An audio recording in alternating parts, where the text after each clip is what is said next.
दोस्तों स्वागत है आप सभी का हमारे चैनल की एक बिल्कुल ही नई वीडियो के अंदर, जहां पर आज की इस वीडियो के अंदर हम बात करने वाले हैं इस साल की सबसे बड़ी मूवी के बारे में, जिस मूवी का नाम है कल्कि 2898 AD। एंड इस मूवी की स्टार कास्ट की बात की जाए तो इस मूवी के अंदर प्रभास, कमल हसन, दीपिका पादुकोण, अमिताभ बच्चन, दुलकर सलमान, दिशा पटानी और एक्टर ब्रह्मानंदम जैसे कई सारे बड़े बड़े एक्टर्स हैं। और सही मायनों में देखा जाए तो इन सबकी एक्टिंग की वजह से ये मूवी सच में बहुत कमाल की बनी है। हालांकि सिर्फ एक्टिंग ही नहीं बल्कि इस मूवी का स्टोरी प्लॉट, इसकी कहानी, मूवी के एक्शन सीन्स और VFX सब कुछ बहुत कमाल का है। इसीलिए आज की इस वीडियो के अंदर हम कल्कि मूवी की बात करने वाले हैं और आप सबके लिए इस पूरी मूवी की स्टोरी को एक्सप्लेन करने वाले हैं, ताकि आप सब भी घर बैठे इस मूवी को एंजॉय कर सकें। तो ये वीडियो काफी कमाल की होने वाली है, इसलिए आप सब भी इसे पूरा एंड तक जरूर देखना। और अगर आप में से कोई भी हमारे चैनल को पहली बार दिख रहा है तो वो जल्दी से हमारे चैनल को सब्सक्राइब कर लेना। और हाँ, सब्सक्राइब करने के साथ साथ बगल के बेल आइकन को भी ऑल पर सेट कर लेना। और अगर आपको ये वीडियो पसंद आती है तो आप वीडियो को लाइक जरूर करना। और वीडियो को लाइक करने के साथ साथ आप सभी कमेंट्स के अंदर कल्कि जरूर लिखना। अगर आप सभी कमेंट्स के अंदर कल्कि लिखेंगे तो उससे मुझे पता लगेगा कि आपको मूवी बहुत पसंद आई है। इसीलिए जल्दी से लाइक और कमेंट करिए। और अगर आपको वीडियो देखने के बाद वीडियो पसंद आती है तो उसे शेयर भी करिए। तो आइए अब हम इन सारी बातों को सेट करते हैं और आज की इस कमाल की वीडियो को स्टार्ट करते हैं।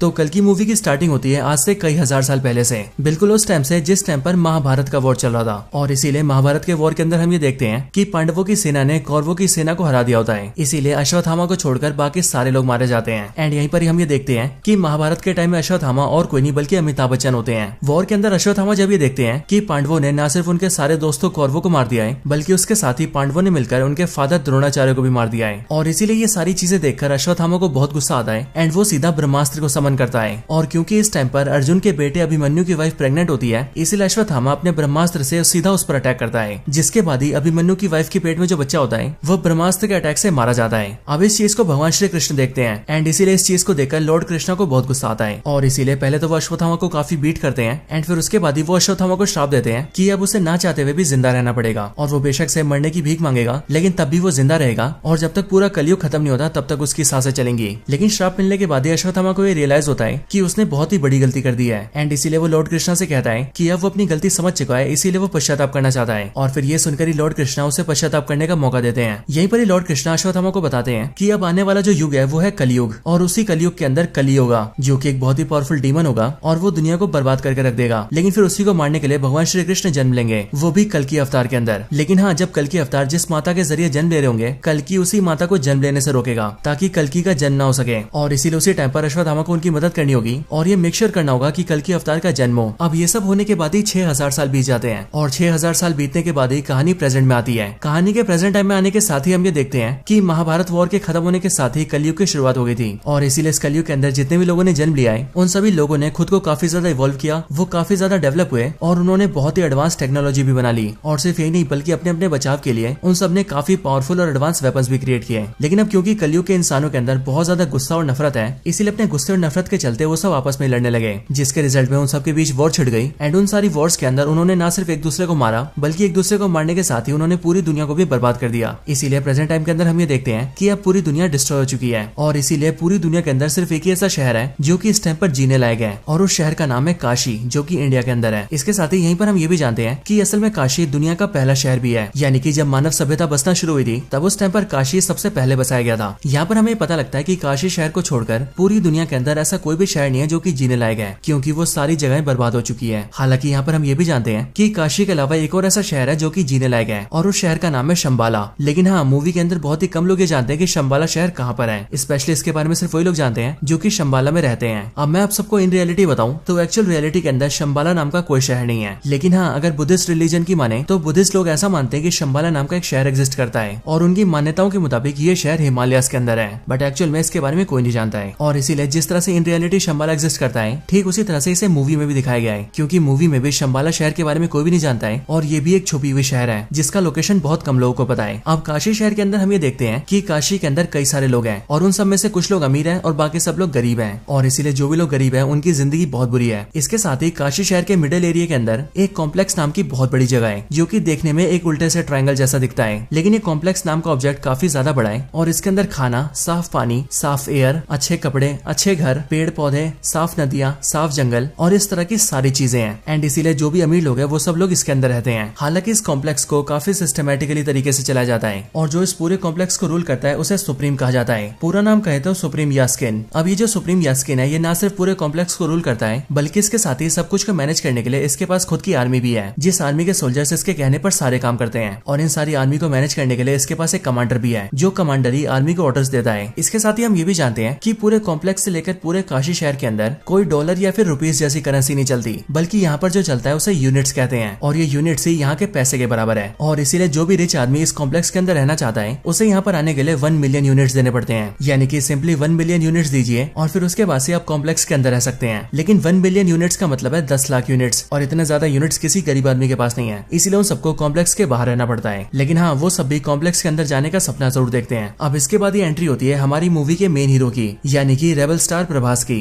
जिनके कैरेक्टर का इस मूवी के अंदर नाम है भैरवा। भैरवा की एंट्री होने के साथ ही हम ये जानते हैं कि भैरवा काशी शहर के अंदर ही रहता है। लेकिन हाँ, भैरवा की कोई फैमिली नहीं है, ना ही उसके मदर और फादर है और ना ही भाई बहन है। एंड इसीलिए भैरवा अकेला अपनी जिंदगी बिताता है। लेकिन इसके साथ ही हम ये भी जानते हैं कि भैरवा काफी अच्छा फाइटर है और वो लड़ने के बहुत सारे तरीके जानता है। अब वैसे देखा जाए तो साउथ इंडियन फिल्मों के जितने भी हीरो होते हैं वो सब लड़ने में तो वैसे एक्सपर्ट होते हैं, इसीलिए यहाँ पर भैरवा यानी कि प्रभास भी बाकियों से काफी पावरफुल है। हालांकि इसके साथ ही हम ये भी देखते हैं कि भैरवा एक काफी अच्छा इंसान है। लेकिन हाँ, भैरवा का भी ये सपना है कि वो एक दिन कॉम्प्लेक्स के अंदर जाए और वहाँ जाकर एक मजे की जिंदगी बिताए। लेकिन हाँ, अब क्योंकि कॉम्प्लेक्स के अंदर जाने के लिए 1 मिलियन यूनिट्स देने पड़ते हैं, इसीलिए भैरवा अब तक कॉम्प्लेक्स के अंदर नहीं जा पाया है, क्योंकि उसके पास इतने यूनिट्स ही नहीं है। और इतने सारे यूनिट्स तो क्या, बल्कि उसके पास कुछ भी नहीं है। इसीलिए वो दूसरों से यूनिट्स मांग मांग के उधारी पे जीता है और टाइम से किसी का भी उधार नहीं चुकाता है। हालांकि एक दिन हम ये देखते हैं कि काशी के अंदर शंबाला का एक स्पाई घुस जाता है और इसीलिए उसे कई सारे गुंडे पकड़ रहे होते हैं, क्योंकि शंबाला से जो भी लोग आते हैं या फिर स्पाई आते हैं उन सबको पकड़कर अगर कॉम्प्लेक्स को सौंपा जाए तो कॉम्प्लेक्स के सोल्जर्स का कमांडर उस आदमी को काफी बड़ी बाउंटी देता है, मतलब कि काफी बड़ा इनाम देता है। और इसीलिए यहाँ पर जैसी भैरवा उस स्पाई को देखता है वैसे वो उन सारे गुंडों से फाइट करता है और उन सबको बीट करके शंबाला के स्पाई को पकड़ लेता है। हालांकि उससे पकड़ने के बाद ही भैरवा को पता लगता है कि असल में शंबाला का वो स्पाई एक आम आदमी है जो कि बस यहाँ पर कॉम्प्लेक्स की तहकीकात करने आया है। लेकिन अब क्योंकि उसे तो सिर्फ यूनिट चाहिए थे ताकि वो कॉम्प्लेक्स के अंदर जा सके, इसीलिए वो स्पाई की बात नहीं मानता है और उसे अपने घर में बंद कर देता है ताकि कुछ टाइम बाद ही वो उसे कॉम्प्लेक्स को सौंप दे और कॉम्प्लेक्स से उसे 10,000 यूनिट्स मिले। और फिर इसी तरह से धीरे धीरे करके वो कई सारी यूनिट जोड़े और जब उसके पास 1 मिलियन यूनिट्स हो जाए तो वो कॉम्प्लेक्स के अंदर जाए। हालांकि इसके कुछ टाइम बाद ही हम दिशा पटानी को भी देखते हैं, जिसका इस मूवी के अंदर रॉक्सी नाम होता है और वो बेसिकली मूवी के अंदर भैरवा की गर्लफ्रेंड होती है। रॉक्सी जब भैरवा से मिलती है तब हमें पता लगता है कि भैरवा ने उधार लेने के मामले में रॉक्सी को भी नहीं छोड़ा है और उसने रॉक्सी से भी कई सारे यूनिट्स उधार ले रखे हैं। लेकिन इन सबसे हटकर रॉक्सी भैरवा को बताती है कि उसकी कॉम्प्लेक्स के अंदर जॉब लग गई है एंड उसे कल से कॉम्प्लेक्स के अंदर जाना है और वहाँ जाकर साफ सफाई करनी है। लेकिन जैसे भैरवा कॉम्प्लेक्स का नाम सुनता है वैसे वो रॉक्सी से कहता है कि वो कल बस एक दिन के लिए उसे अपने साथ लेकर जाए, क्योंकि उसका भी ये सपना है कि वो कॉम्प्लेक्स को अंदर से देखे। अब इसके लिए रॉक्सी एग्री कर जाती है और वो भैरवा को अपने साथ कॉम्प्लेक्स के अंदर ले जाती है।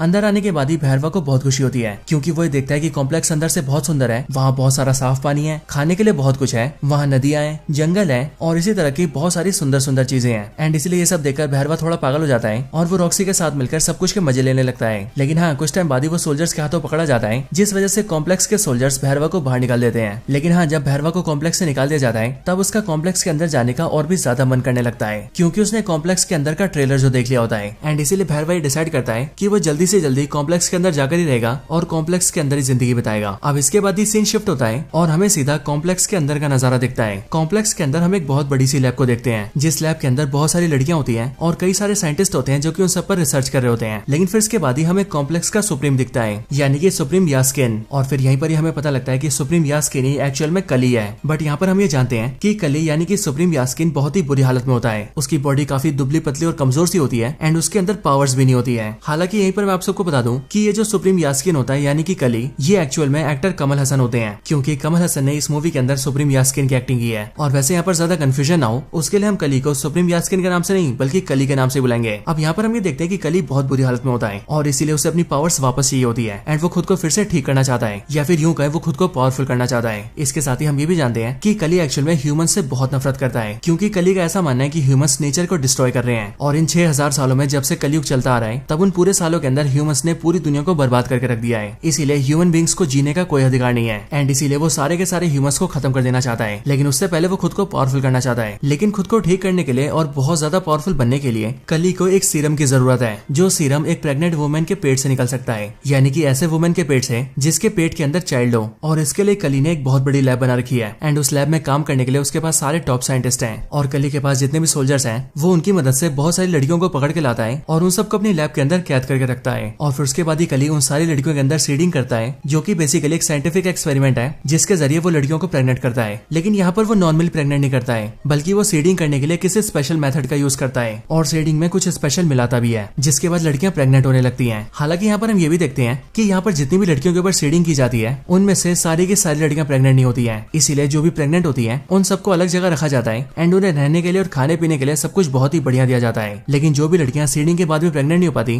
उन सबको लैब के अंदर स्लेव बनाया जाता है, यानी कि गुलाम। और फिर वही सारी स्लेव लड़कियां सभी प्रेग्नेंट हुई लड़कियों की सेवा करती हैं और जो भी उन्हें हेल्प चाहिए होती है वो सारी हेल्प भी करती हैं। हालांकि यहीं पर हम ये भी जानते हैं कि कली को जिस सीरम की जरूरत है वो सीरम उसी प्रेग्नेंट लड़की के पेट से निकल सकता है जो कि 121 डेज से ज्यादा टाइम से प्रेग्नेंट हो, यानी कि वो कम से कम 4 महीने के प्रेग्नेंट हो। लेकिन यहाँ पर हम ये देखते हैं कि कली की सीडिंग की वजह से यहाँ लैब में जितनी भी लड़कियों को प्रेग्नेंट किया जाता है वो सभी लड़कियां 90 या फिर 91 डेज से ज्यादा जी नहीं पाती हैं, मतलब कि उन सबकी 3 महीने में ही मौत होने लगती है। लेकिन तब भी कली लगातार लड़कियों के ऊपर सीडिंग करवाता रहता है ताकि एक ना एक दिन उसे ऐसी लड़की मिले जो कि 121 डेज से ज्यादा टाइम तक प्रेग्नेंट हो, और जिस दिन ऐसा हुआ उस दिन उसे सीरम मिल जाएगा। अब इन सब के बाद यहीं पर ही हम दीपिका पादुकोण को देखते हैं जो कि लैब के अंदर कैप्चर की हुई लड़कियों में से एक होती है। लेकिन हाँ, यहाँ पर हम ये देखते हैं कि दीपिका पादुकोण प्रेग्नेंट नहीं होती है, बल्कि वो उन लड़कियों में से एक होती है जो कि सीडिंग के बाद भी प्रेग्नेंट नहीं हो पाई थी एंड इसीलिए वो यहाँ पर एक स्लेव की तरह काम करती है और जो भी प्रेग्नेंट है उन सबकी हेल्प करती है। इसके साथ ही हमें ये भी पता लगता है कि दीपिका पादुकोण जब बहुत छोटी थी तब उसी टाइम पर उसके पेरेंट्स ने उसे कॉम्प्लेक्स के अंदर भेज दिया था, इसीलिए वो बचपन से यहाँ पर है। इसके साथ ही उसका जो नाम है वो यहाँ पर सम 80 रखा गया है, यानी कि SUM सम और 80। हालांकि कुछ दिनों के बाद ही हम ये देखते हैं कि एक्चुअल में दीपिका पादुकोण यानी कि सम 80 प्रेग्नेंट है और उसे प्रेग्नेंट हुए टोटल 5 महीने हो चुके हैं, यानी कि 150 डेज से भी ज्यादा। और सच में ये बहुत ही बड़ी बात थी, लेकिन एक्चुअल में दीपिका ने इस बात को सबसे छुपा कर रखा था और उसने किसी को पता नहीं लगने दिया था कि वो इतने टाइम से प्रेग्नेंट है। हालांकि इसके कुछ टाइम बाद ही हम ये भी देखते हैं कि दीपिका के बहुत टाइम छुपाने के बाद भी इस चीज को एक सोल्जर देख लेता है और इसीलिए वो सीधा कॉम्प्लेक्स के कमांडर को बता देता है कि दीपिका 150 डेज से भी ज्यादा प्रेग्नेंट है। और फिर इसीलिए लैब वाले उसे उठा लेते हैं एंड उसकी बॉडी को एक बड़ी सी मशीन में डाल देते हैं एंड उसके पेट से सीरम को एक्सट्रैक्ट करने की कोशिश करते हैं। लेकिन जब एक्सट्रैक्शन को स्टार्ट किया जाता है तब जैसे ही सिर्फ एक ही बूंद एक्सट्रैक्ट होता है वैसे ही एक बूंद के एक्सट्रैक्ट होने के साथ ही वो मशीन रुक जाती है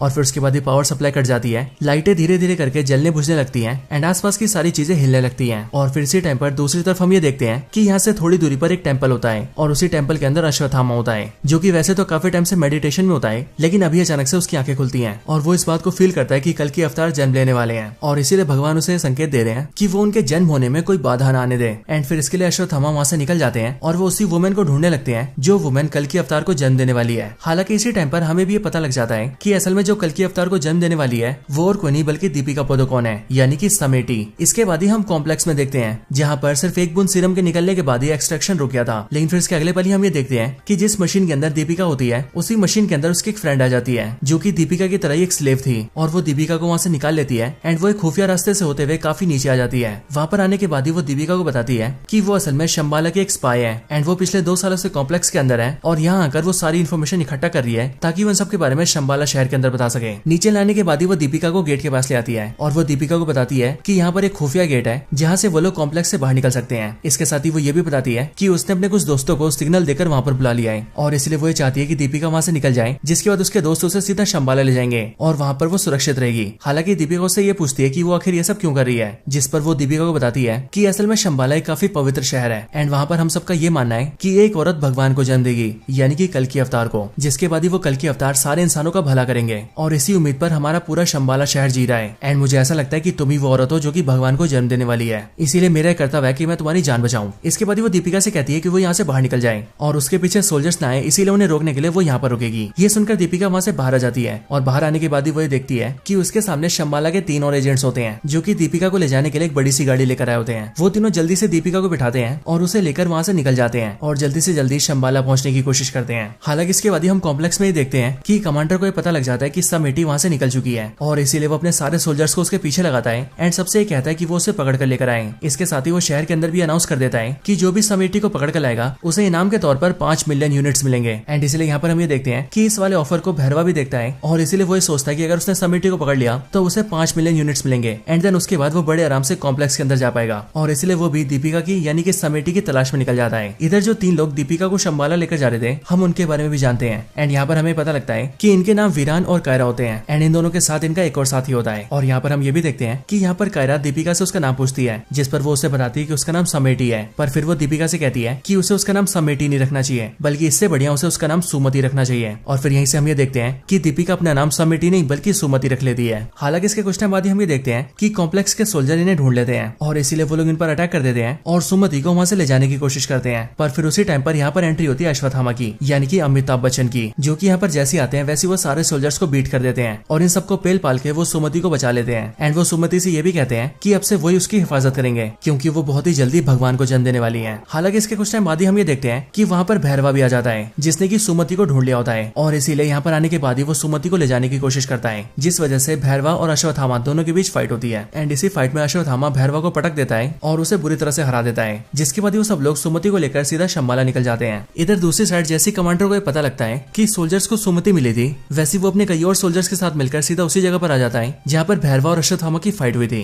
लेकिन वहाँ पर आने के बाद ही वो देखता है कि वहाँ पर उसके सारे सोल्जर्स की लाशें पड़ी हैं। इसके साथ ही वहाँ पर भैरवा भी पड़ा हुआ है जो कि अश्वत्थामा से फाइट हार गया था। यहाँ पर कमांडर भैरवा को अरेस्ट करने का ऑर्डर्स देता है, इसीलिए सोल्जर्स भैरवा को अरेस्ट कर लेते हैं। लेकिन अरेस्ट होने के बाद ही भैरवा कमांडर से कहता है कि जब वो लोग सुमति को यहाँ से लेकर जा रहे थे तब उसने ये सुना था कि वो लोग शंबाला जा रहे हैं और कोई भी नहीं जानता है कि शंबाला कहाँ पर है, लेकिन वो अकेला ऐसा इंसान है जो कि शंबाला जा सकता है। इसीलिए अगर कमांडर उसे सिर्फ एक मौका देंगे तो वो उनके लिए सुमति को ले आएगा। ये सुनकर कमांडर एग्री कर जाते हैं और वो भैरवा को एक मौका देते हैं और वो उससे कहते हैं कि अगर वो सुमति को शंबाला से लेकर आ गया तो फिर उसके बाद वो खुद ही उसे कॉम्प्लेक्स के अंदर एंट्री देंगे एंड फिर उसके बाद से वो कॉम्प्लेक्स के अंदर बड़े आराम से रह पाएगा। अब इसके बाद ही भैरवा सीधा अपने घर आता है और घर आकर शंबाला के उस स्पाई को आजाद कर देता है जिसे उसने आज से काफी टाइम पहले पकड़ा था। हालांकि इसे आजाद करने के बाद ही भैरवा से ट्रैप में फंसाता है क्योंकि भैरवा उससे कहता है कि अब कॉम्प्लेक्स वाले उसे कभी भी कॉम्प्लेक्स के अंदर एंट्री नहीं देंगे और इसीलिए उसे किसी को पकड़ने का कोई फायदा नहीं है एंड इसीलिए वो इसे इस टाइम पर आजाद कर रहा है। पर यह बात सुनकर शंबाला का जो स्पाई होता है वो भैरवा से कहता है कि उसे कॉम्प्लेक्स के अंदर जाने की ज्यादा सोचनी भी नहीं चाहिए, बल्कि इसकी बजाय उसे उसके साथ शंबाला जाना चाहिए जो कि वैसे ही काफी सुंदर शहर है और वहाँ पर उनके साथ जाकर उसे अच्छाई का साथ देना चाहिए क्योंकि ये कॉम्प्लेक्स वाले बहुत ही बुरे इंसान है। ये सुनकर भैरवा एग्री कर जाता है क्योंकि एक्चुअल में ये उसके प्लान का हिस्सा होता है और फिर वो शंबाला के उस स्पाई के साथ सीधा शंबाला जाता है एंड शंबाला के अंदर आते ही वो शंबाला के स्पाई को यानी कि अपने साथी को बेहोश कर देता है और फिर वो उसे धोखा देकर सीधा सुमति के पास जाता है और वो सीधा अश्वत्थामा का रूप ले लेता है और अश्वत्थामा के रूप में आकर वो सुमति को अपने साथ ले जाने लगता है। लेकिन बाहर आते उसे अश्वत्थामा घेर लेता है, जिसके बाद ही भैरवा और अश्वत्थामा के बीच एक और फाइट होती है। लेकिन अब क्योंकि भैरवा इस बार तैयारी करके आया होता है इसलिए वो अश्वत्थामा को काफी अच्छी टक्कर देता है। लेकिन इन दोनों के फाइट के दौरान ही हम ये देखते हैं कि शंबाला के पास कॉम्प्लेक्स का कमांडर अपने बहुत सारे सोल्जर्स के साथ आ जाता है और वो सीधा शंबाला पर अटैक करके अंदर घुस जाता है, जिसके बाद शंबाला के सारे सोल्जर्स भी इकट्ठा होते हैं और फिर शंबाला के सोल्जर्स और कॉम्प्लेक्स के सोल्जर्स दोनों के बीच फाइट होती है। और यहाँ पर हम एक बहुत ही बड़ी वॉर को देखते हैं। लेकिन इस वॉर के अंदर कमांडर अपने सोल्जर्स के साथ मिलकर शंबाला के सारे सोल्जर्स को बहुत बुरी तरह से मार रहा होता है। इस टाइम पर ही हमें यह भी पता लगता है कि असल में अश्वत्थामा के हाथ में जो हथियार है वो एक्चुअल में उसका नहीं बल्कि कर्ण का हथियार है एंड इसीलिए यहाँ पर अश्वत्थामा के हाथ का जो हथियार होता है वो अचानक से गिरकर सीधा भैरवा के हाथ में आ जाता है। लेकिन जैसे वो भैरवा के हाथ में आता है वैसे वो हथियार चमकने लगता है और भैरवा की पावर्स भी बहुत ज्यादा बढ़ जाती है। और फिर सीधा यहाँ पर फ्लैशबैक आता है और फ्लैशबैक के जरिए हम ये जानते हैं कि असल में भैरवा ही महाभारत के टाइम का अर्जुन है और यहाँ पर उसकी अर्जुन वाली असली पावर्स जाग चुकी है। और फिर इसके लिए भैरवा कुछ टाइम के लिए अर्जुन बन जाता है और वो सीधा कमांडर के सारे सोल्जर से लड़ने लगता है एंड फिर वो सारे सोल्जर्स को मार देता है और एंड में वो कमांडर को भी मार देता है और फिर इस तरह से वो सुमति को बचा लेता है। लेकिन फिर जैसे वो अपना हथियार छोड़ता है वैसे हम ये देखते हैं कि वो एक बार फिर से भैरवा बन जाता है, यानी कि वही भैरवा जिसे कॉम्प्लेक्स के अंदर जाना है। और इसीलिए होश आते वो सीधा सुमति को उठाता है और उसे लेकर अपनी गाड़ी में बैठ जाता है और वहां से सीधा अपनी गाड़ी को फ्लाई करता है और शंबाला से निकल जाता है। इस टाइम पर अश्वत्थामा से रोकने की कोशिश करता है लेकिन वो भी भैरवा को रोकने में फेल हो जाता है और भैरवा सुमति को लेकर अपने साथ निकल जाता है। अब इसके बाद ही हमें सीधा कॉम्प्लेक्स का सीन दिखाया जाता है जहाँ पर हम कली को देखते हैं। अब आपको याद हो तो जिस टाइम पर सुमति का एक्सट्रैक्शन चल रहा था उस टाइम पर मशीन के बंद होने तक वहाँ पर एक बूंद सीरम को निकाल लिया गया था एंड इसलिए यहाँ पर हम ये देखते हैं कि उसी एक बूंद सीरम को सीधा कली के हाथ में दिया जाता है और फिर कली जैसी उसे लेता है वैसी सीरम के उस एक बूंद को वो अपनी बॉडी में डाल लेता है और जैसी वो एक बूंद सीरम कली की बॉडी में जाता है वैसे हम ये देखते हैं कि कली की दुबली पतली और कमजोर सी बॉडी बहुत ही पावरफुल और मस्कुलर हो जाती है और वो बहुत ज्यादा शक्तिशाली हो जाता है। और फिर इसके बाद ये कली डिसाइड करता है कि अब उसे बाकी का पूरा सीरम चाहिए और इसके लिए वो खुद ही सुमति को ढूंढेगा और उसके अंदर से सारा सीरम निकाल लेगा। और जब ऐसा होगा तब कली इतना ज्यादा पावरफुल हो जाएगा कि तब उसे रोकने वाला कोई भी नहीं होगा, यहाँ तक कि भगवान भी नहीं। हालांकि दोस्तों यहीं पर ये मूवी एंड हो जाती है और इसीलिए जब इस मूवी का नेक्स्ट पार्ट आएगा तभी हमें पता लगेगा कि इसकी आगे की स्टोरी में क्या होने वाला है। लेकिन हाँ दोस्तों, तब तक के लिए इसकी स्टोरी यहीं पर एंड होती है।